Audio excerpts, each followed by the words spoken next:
Good morning. જય શ્રી કૃષ્ણ વાલા વિદ્યાર્થી મિત્રો. આપણે લાસ્ટ લેક્ચરની અંદર પારિભાષિક શબ્દો એની અંદર મૂડી, ઉપાડ, જવાબદારી અને મિલકત શબ્દ વિશે ચર્ચા કરી ગયા હતા. તો આપણે મિલકત શબ્દ વિશે થોડી વાતો કરેલી હતી. આપણે એ પાછું કન્ટિન્યુ કરીએ. મિલકતો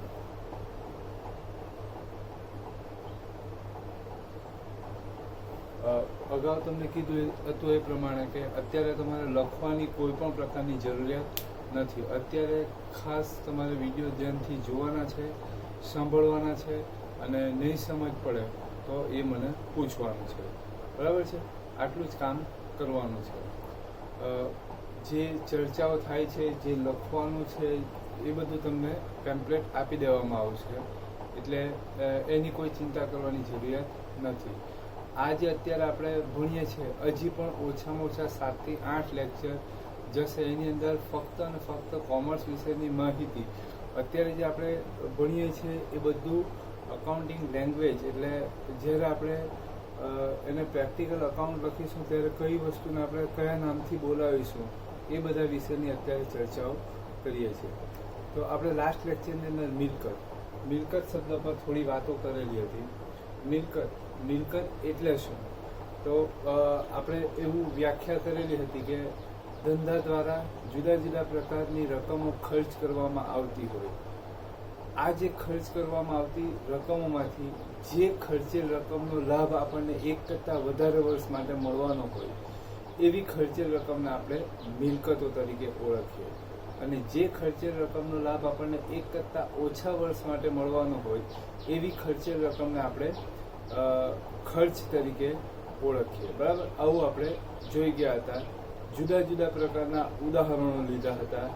જેમ કે પગાર, એ પગાર માટે ખર્ચેલ રકમ, એનો લાભ ટૂંકા સમય માટે મળે એટલે પગારને આપણે ખર્ચ ગણીએ.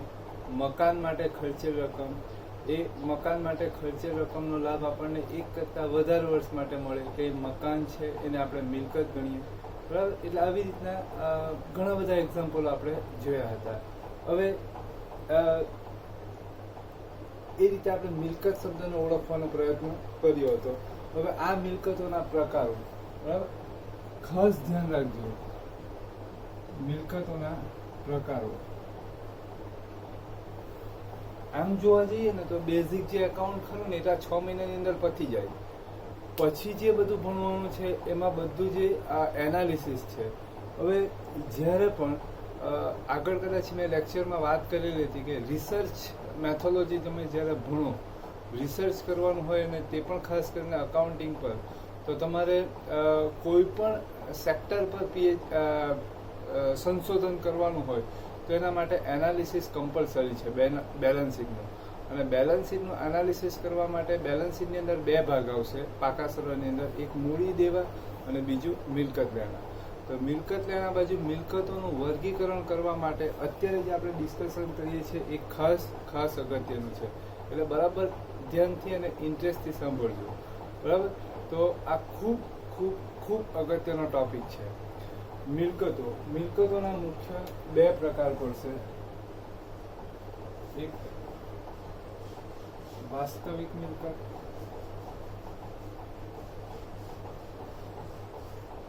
અને બીજું અવાસ્તવિક મિલકત.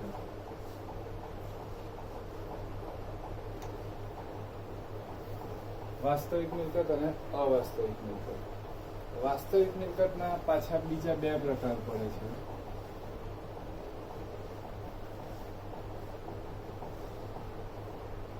કાયમી અથવા સ્થિર મિલકત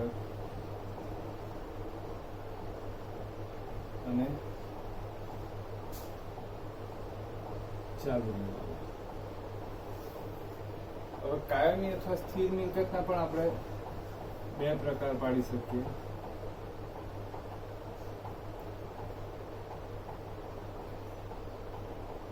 એક દ્રશ્ય મિલકત અને બીજું અદ્રશ્ય મિલકત. બરાબર? આપણે સ્ટેપ બાય સ્ટેપ ચાલીએ. પહેલું શું આવશે? મિલકત. પહેલો સ્ટેપ આવશે મિલકત. બરાબર. ધંધા દ્વારા ખર્ચેલ રકમમાંથી કઈ ખર્ચેલ રકમ મિલકત છે એ ઓળખવું. તો તે આપણે પહેલો સ્ટેપ ક્લિયર કરી ગયા. ઓકે. હવે આપણે એ જે મિલકતો છે એમાંથી વાસ્તવિક મિલકત કઈ ને અવાસ્તવિક મિલકત કઈ એ ઓળખવાનું છે. બરાબર. દાખલા તરીકે આપણે વાત કરેલી હતી કે પગાર. થોડા ખર્ચા પાછા લખી દઉં. આપણે જે લાસ્ટ ટાઈમ જોઈ ગયા હતા એ પાછું રિપીટ કરીએ. પગાર ખર્ચ, મકાન ખરીદી, યંત્ર ખરીદી, ઓફિસ ભાડું,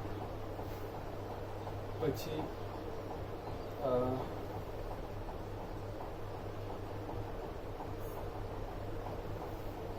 પેકિંગ ખર્ચ, મજૂરી ખર્ચ, ફર્નિચર ખરીદી, જાહેરાત ખર્ચ, જાહેરાત ઝુંબેશ ખર્ચ. ઓકે. આ બધા પેઢી દ્વારા બધી ખર્ચેલ રકમ છે. હવે પહેલા આપણે એ વિચારવાનું કે એમાંથી મિલકત કઈ. બરાબર. તો પગારનો લાભ આપણને ટૂંકા સમય માટે મળે એટલે પગાર એ ખર્ચ થશે. મકાન માટે ખર્ચ કરીએ તો એનો લાભ એક કરતા વધારે વર્ષ માટે મળે એટલે એ મિલકત થશે. યંત્ર ખરીદી પછાડી ખર્ચ કર્યા પછી એનો લાભ એક કરતા વધારે વર્ષ માટે મળશે એટલે એ મિલકત થશે. ઓફિસ ભાડું ચૂકવીએ એટલે ભાડુંનો ખર્ચ ચૂકવીએ તો જેટલા મહિનાનો ખર્ચ ચૂકવીએ એટલા મહિના જ ઓફિસનો લાભ મળશે એટલે આ ખર્ચે રકમ ખર્ચ થશે.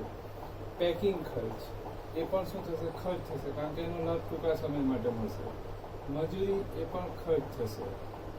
ફર્નિચર ખરીદી એ મિલકત થશે. બરાબર. ટૂંકમાં એક દેશી ભાષામાં વાત કરીએ તો જે ખર્ચા દર વર્ષે કરવા પડતા હોય એવા ખર્ચાને આપણે ખર્ચ ગણીએ અને જે દર વર્ષે નહીં કરવા પડતા હોય એને મિલકત ગણીએ. એ માપદંડથી પણ આ મિલકતને ખર્ચ છૂટા પડી શકે. જાહેરાત ખર્ચ એટલે કોઈ ટૂંકા ગાળાની સ્કીમ માટે જે જાહેરાત આપવામાં આવતી હોય એને આપણે જાહેરાત ખર્ચ તરીકે ઓળખીએ. દાખલા તરીકે અત્યારે શ્રાવણ મહિનો આવશે તો શ્રાવણ મહિના માટે 50% સેલ, 60% સેલ, તો એ ફક્ત શ્રાવણ મહિના માટે જ જાહેરાત આપવામાં આવતી હોય તો એ ટૂંકા સમય માટેનો દર વર્ષે આપવામાં આવતી હોય અને એનો લાભ ફક્ત શ્રાવણ મહિના પૂરતો જ મળતો હોય એટલે એ ખર્ચ થશે. ફોર એક્ઝામ્પલ અત્યારે આપણે મિંત્રા છે, પછી અમેઝોન છે, તો એના ઉપર આપણે સેલ ગયો બરાબર 19 થી 22, પછી 21 થી 25 એ રીતના. તો એ અમેઝોન કે મિંત્રા વાળા જે જાહેરાતો આપી એ ફક્ત અને ફક્ત આ 5 દિવસ માટે જ આપી. એનો લાભ 5 દિવસ માટે જ રહેશે બરાબર. પણ એમાં એ લોકોએ શું હાઇલાઇટ કર્યું તો કે 19 થી 25 તારીખ સુધીમાં આટલા ટકા તમને ડિસ્કાઉન્ટ મળશે, 60 થી 70%. એટલે એણે ખાલી ડિસ્કાઉન્ટ પર ફોકસ કર્યું ને એ ડિસ્કાઉન્ટનો બેનિફિટ ક્યાં સુધી રહેશે? એ 25 તારીખ સુધી રહેશે. જ્યારે એ મિંત્રા કે અમેઝોન એ બ્રાન્ડ છે એ જે એ લોકોનો લોગો છે એને હાઇલાઇટ કરવા માટે જ્યારે જાહેરાત આપશે તો એ જાહેરાત ઝુંબેશ ખર્ચ થશે બરાબર. જાહેરાત ખર્ચ ને જાહેરાત ઝુંબેશ ખર્ચ આ બંને લખેલું છે બરાબર. જાહેરાત ખર્ચ એટલે જે શોર્ટ ટર્મ માટે કોઈ જાહેરાત આપવામાં આવતી હોય અને એનો બેનિફિટ શોર્ટ ટર્મ સુધી રહેતો હોય એને આપણે જાહેરાત ખર્ચ કહીશું. જ્યારે જાહેરાત ઝુંબેશ ખર્ચ એટલે લાંબા ગાળા સુધી લોકોના મગજ પર એ બ્રાન્ડ લોગો આ રહે એટલા માટે જે જાહેરાત આપવામાં આવતી હોય તો એને જાહેરાત ઝુંબેશ ખર્ચ કહીશું. આ જાહેરાત ઝુંબેશ ખર્ચ છે. આ જાહેરાત ખર્ચ અને જાહેરાત ઝુંબેશ ખર્ચ વચ્ચે શું ફરક છે? જાહેરાત ખર્ચનો લાભ આપણને એક વર્ષ ટૂંકા સમયગાળા માટે જ મળશે, પર્ટિક્યુલર કોઈ ચોક્કસ સમયગાળા માટે. જ્યારે જાહેરાત ઝુંબેશ ખર્ચ એ દર વખતે એના માટે ખર્ચ નહીં કરવો પડે, એક જ વખત આપણે ખર્ચ કરીશું બરાબર છે તો એનો બેનિફિટ આપણને લોંગ ટર્મ સુધી રહેશે બરાબર છે. તો આના માટે જે જાહેરાત કરવામાં આવતી હોય, બ્રાન્ડ ઇમેજ માટે જે જાહેરાત કરવામાં આવતી હોય એ જાહેરાત ઝુંબેશ ખર્ચ થશે. બરાબર, આના વિશે આપણે ડિટેલમાં વાત કરીએ પછી. ટૂંકમાં અત્યારે એટલું ધ્યાન રાખો કે ઝુંબેશ ખર્ચ, બરાબર, અને ફક્ત ખર્ચ એટલે ટૂંકા સમય માટે, ઝુંબેશ ખર્ચ એટલે લાંબા સમય માટે લાભ મળે એટલે મિલકત. બરાબર, હવે આ મિલકતોના બે પ્રકાર પડે છે, એક વાસ્તવિક મિલકત અને અવાસ્તવિક મિલકત. બરાબર, તો વાસ્તવિક મિલકત એટલે શું? વાસ્તવિક મિલકત એટલે જે મિલકતોને, આમાંથી જે આપણે મિલકતો લખેલી છે એ મિલકતોને આપણે એક કરતા વધારે વર્ષ માટે ઉપયોગમાં લઈ શકીએ અને પછી એને જો રોકડમાં રૂપાંતર કરી શકીએ, એટલે કે એને કેશમાં કન્વર્ટ કરી શકીએ, એટલે કે એને વેચી શકીએ, તો એ વાસ્તવિક મિલકત થશે. જેનું વાસ્તવમાં મૂલ્ય ઉપજે એને વાસ્તવિક મિલકતો કહેવાશે. અને અવાસ્તવિક મિલકતો એટલે જેનો લાભ એક કરતા વધારે વર્ષ માટે આપણને મળશે, બરાબર છે, પણ એને આપણે વેચી શકીશું નહીં. બરાબર છે, તો એવી મિલકતોને આપણે અવાસ્તવિક મિલકતો કહીશું. બરાબર, વાસ્તવિક મિલકત,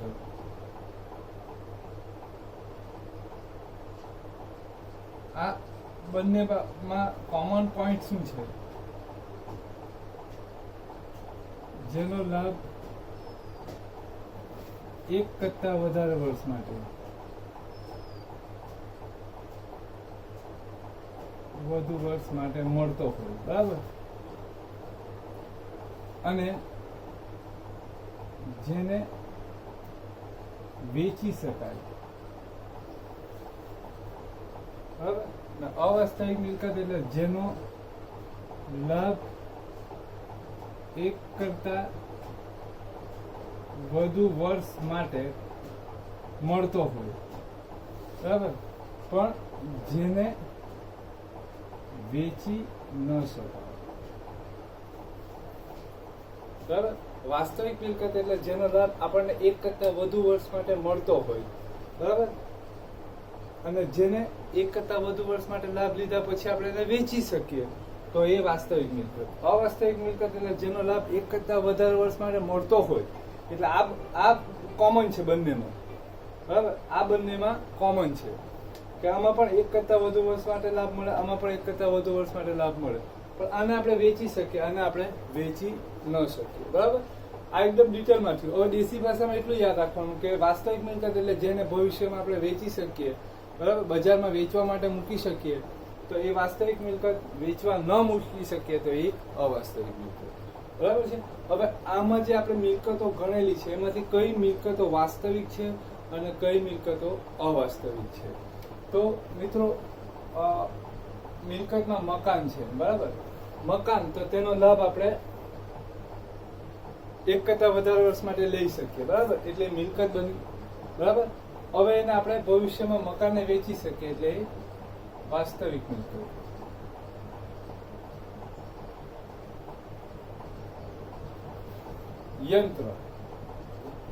યંત્ર એક વખત ખરીદ્યા પછી એનો લાભ એક કરતા વધારે વર્ષ માટે લઈ શકીએ, એટલે મિલકત થઈ.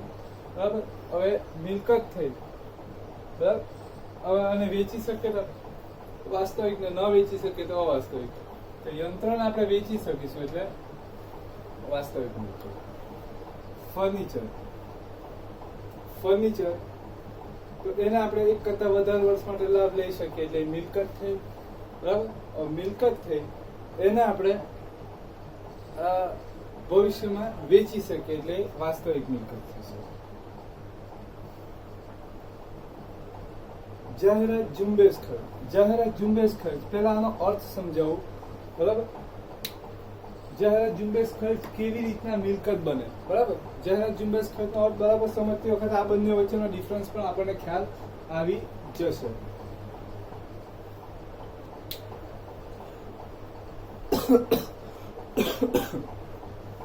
જાહેરાત ઝુંબેશ ખર્ચ એટલે શું? અત્યારે તમને આપણે ડિસ્કશન કરી ગયા કે જાહેરાત ખર્ચ અને જાહેરાત ઝુંબેશ ખર્ચ શું છે. તો એના માટે આપણે મેન્ત્રા છે, પછી અમેઝોન છે, એનું ઉદાહરણ લીધું કે અત્યારે એના પર સેલ ગયો તો સેલ માટેની જાહેરાત હતી. એમાં ટોટલી એડવર્ટાઇઝમાં તમે આપણે ઓબ્ઝર્વ કરીએ તો ટોટલી ફોકસ શું હતો કે આટલાથી આટલા તારીખ સુધીમાં આટલા ટકા ડિસ્કાઉન્ટ તમને મળશે, બરાબર છે. એ પણ ફોકસ હતો. ફોકસ એ પણ નહીં હતો કે Myntra બ્રાન્ડ એની ઇમેજ ક્રિએટ કરવાનો હતો કે પછી અમેઝોનની ઇમેજ ક્રિએટ કરવાનો હતો. ફોકસ ટોટલી એ હતો કે આ સાઇટ પર આટલા દિવસ સુધી ડિસ્કાઉન્ટ મળશે, એના માટેની એડવર્ટાઇઝમેન્ટ હતી. હવે તમે વિચાર કરો કે આજે 23 તારીખ સુધીનું હોય તો આજે લગભગ 24 કે 25 તારીખ થઈ, એટલે હવે તમને એડવર્ટાઇઝ જોવાની નહીં મળશે, પતી ગઈ વાત. શોર્ટ ટર્મ સુધી જ બેનિફિટ રહ્યો, એટલે એ જે જાહેરાત આપેલી હતી, એડવર્ટાઇઝ આપેલી હતી, એ ખર્ચ થશે.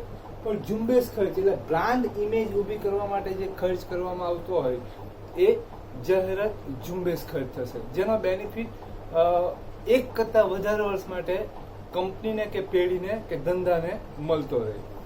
ફોર એક્ઝામ્પલ, આપણે કોઈ નવી પ્રોડક્ટ બનાવીએ કે નવી કંપની બનાવીએ, બરાબર છે, તો એની બ્રાન્ડ લોકોના મગજમાં બેસી જવી જોઈએ. તો એના માટે શું કરીએ કે આપણે મોટા મોટા સેલિબ્રિટીઓ હોય, બરાબર છે, એને આપણે બ્રાન્ડ એમ્બેસેડર બનાવીએ, એના મારફત આપણે એની જાહેરાત કરાવીએ, બરાબર છે. એનાથી શું થશે, લોકોના મગજમાં એની ઇમેજ બેસી જશે. હવે અત્યારે જ ધારો કે હું એક નામ બોલું એટલે તરત જ તમારામાં એ બ્રાન્ડ એમ્બેસેડરની ઇમેજ મગજમાં આવી જશે, બરાબર. આપણે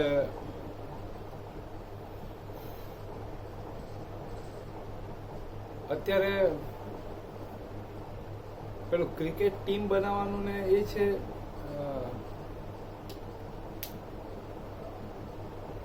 મને યાદ નહીં આવવાનું, કઈ નહીં, યાદ આવે એટલે એક્ઝામ્પલ લઉં. આપણે બીજા થોડાક એક્ઝામ્પલની વાત કરીએ. પેલા આપણે ધોની આવે છે ને ટીમ બનાવવાની છે ને ટીમ બનાવીને પછી IPL ની અંદર આવે છે, કઈ નહીં, યાદ આવે ને હું તમને કહું. બીજી થોડી વાત કરીએ, આપણે બીજા થોડાક એક્ઝામ્પલ લઈએ કે બ્રાન્ડ ઇમેજ એટલે કંપની આવી બ્રાન્ડ એમ્બેસેડર હોય, સેલિબ્રિટી હોય, એને બ્રાન્ડ એમ્બેસેડર બનાવે ને એના મારફત જાહેરાત કરવામાં આવે. એટલે એનાથી શું થશે કે આપણા મગજ પર એ બ્રાન્ડની ઇમેજ લોંગ ટર્મ સુધી રહેશે. દાખલા તરીકે વિવો છે કે ઓપ્પો છે, તો વિવો IPLના બ્રાન્ડ IPLના સ્પોન્સર છે, બરાબર. તો વિવો કંપની જે છે, આજે આપણે જ્યારે વિવો કંપની માર્કેટમાં આવી હતી ત્યારે માર્કેટની અંદર લગભગ 2-3 કંપનીઓ જેવી હતી કે જે બહુ ફેમસ હતી. સેમસંગ છે, નોકિયા છે કે પછી આઈફોન છે.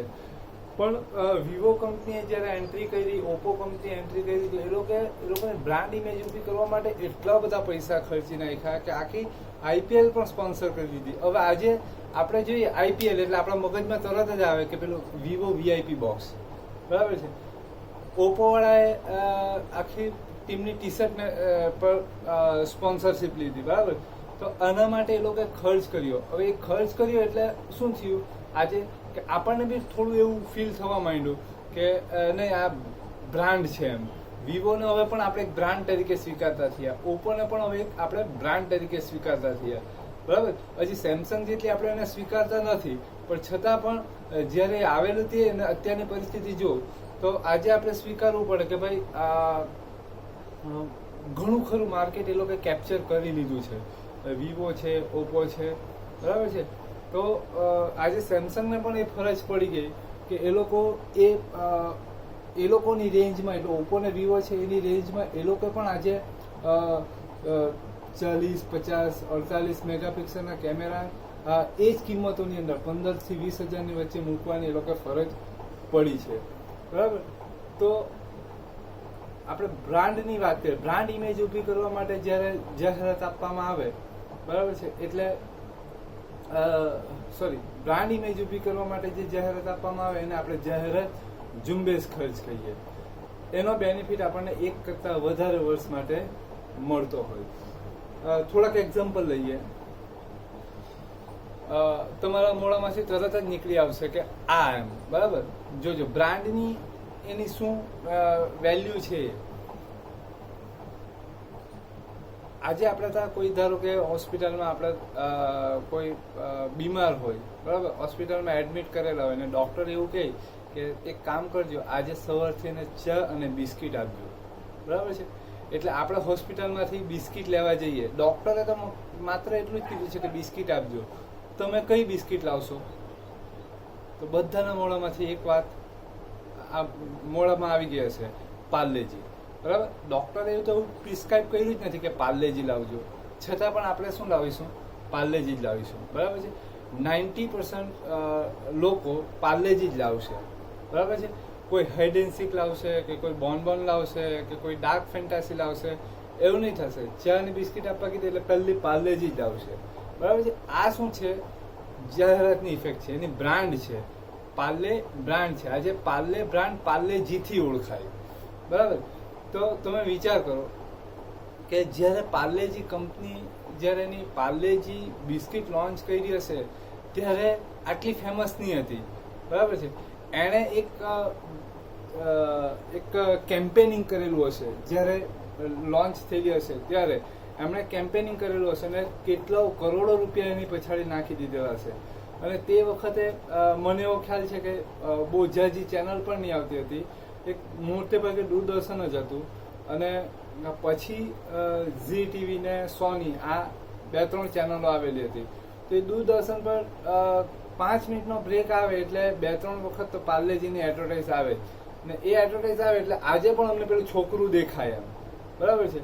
તો પાર્લે કંપનીએ ત્યારે જાહેરાત પછાડી ખર્ચ કરેલા, તો એનો બેનિફિટ આજે પણ એને મળ્યા કરે, બરાબર છે. તો ત્યારે જ્યારે એણે જાહેરાત પછાડી આટલા રૂપિયા ખર્ચેલા હશે ત્યારે એણે એને ખર્ચ નહીં ગણેલો હશે, એને જાહેરાત ખર્ચ તરીકે નહીં લખેલો હશે, ત્યારે એણે જાહેરાત ઝુંબેશ, કેમ્પેનિંગ, બરાબર, ત્યારે એણે એવું વિચારવું હશે કે અત્યારે આપણે એને ખર્ચ નહીં ગણીએ, એક વખત આપણે પૈસા નાખી દેવું, એનો બેનિફિટ આપણને લોંગ ટર્મ સુધી મળતો રહેશે. એટલે એને જાહેરાત ખર્ચને ખર્ચ નહીં ગણતા એને શું ગણેલું? મિલકત ગણેલું. મિલકત ગણેલું એટલે એને જાહેરાત ઝુંબેશ, કેમ્પેનિંગ એક્સપેન્ડિચર એ રીતના એને ગણેલું, બરાબર. હવે એનો બેનિફિટ આજે પણ આપણને મળતો રહે છે. બીજું એક ઉદાહરણ તમને આપું કે આજે ધારો કે આજે ટીવી આપણે ઓન કરીએ છીએ, એક કોઈક શેમ્પૂની જાહેરાત જોઈએ છે, બરાબર.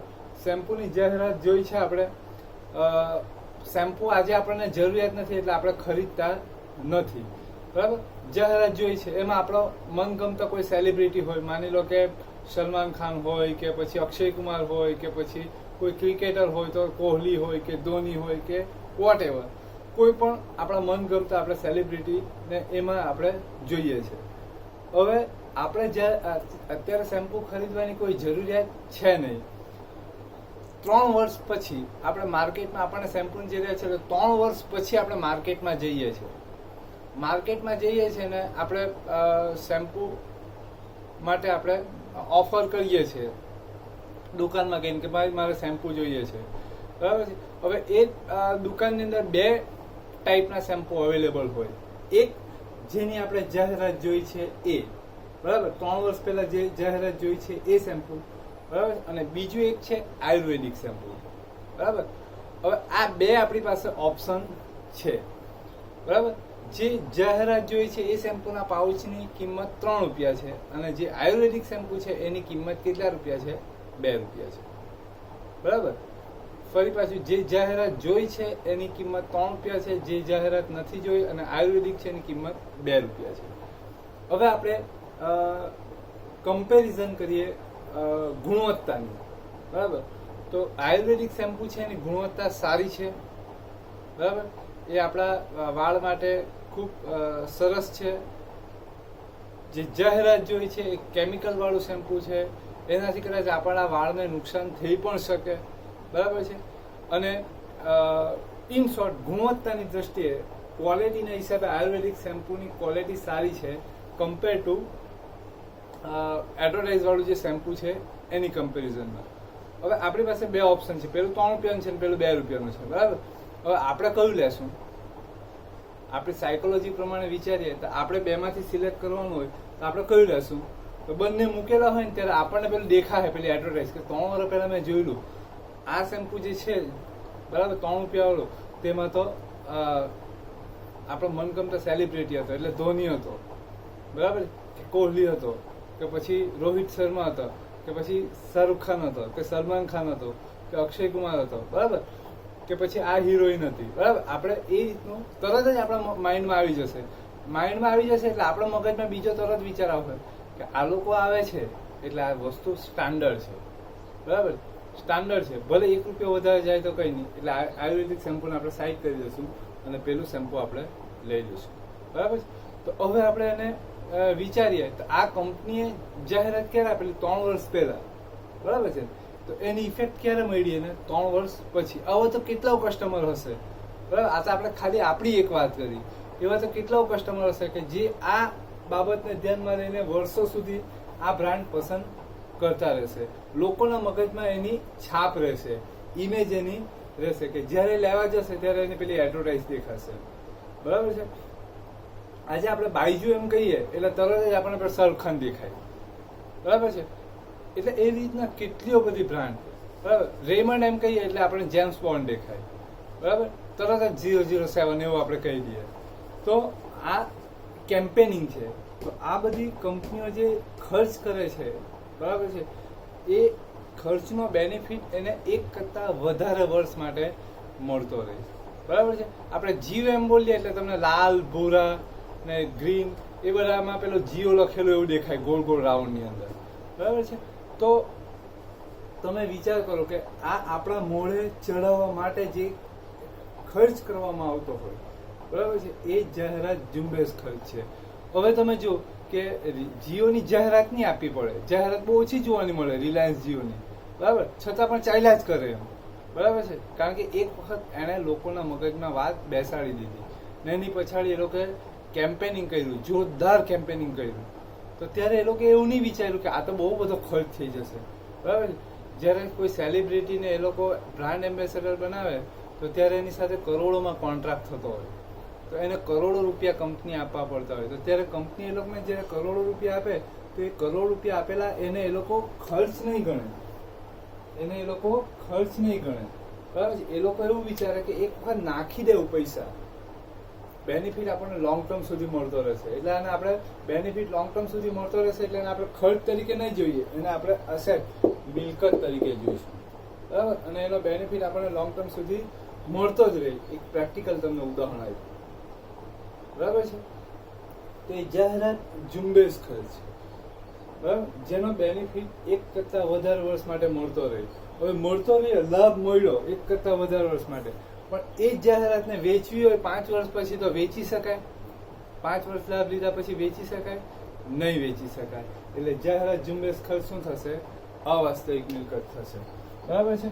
આવી અવાસ્તવિક મિલકતો, જાહેરાત ઝુંબેશ ખર્ચ,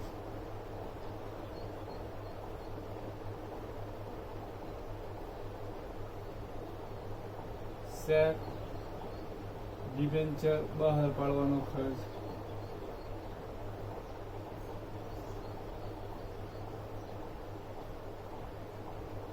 પ્રાથમિક ખર્ચ વગેરે, આ બધા અવાસ્તવિક મિલકતોના ઉદાહરણો છે, બરાબર છે.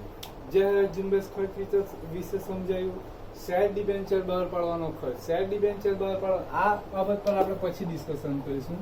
શેર અને ડિબેન્ચર શું છે, બરાબર. અત્યારે આપણને એટલું જ ખબર કે શેર એટલે શેર બજારમાં જે લે વેચ થાય તે, અત્યારે એટલું જ ધ્યાન રાખવાનું.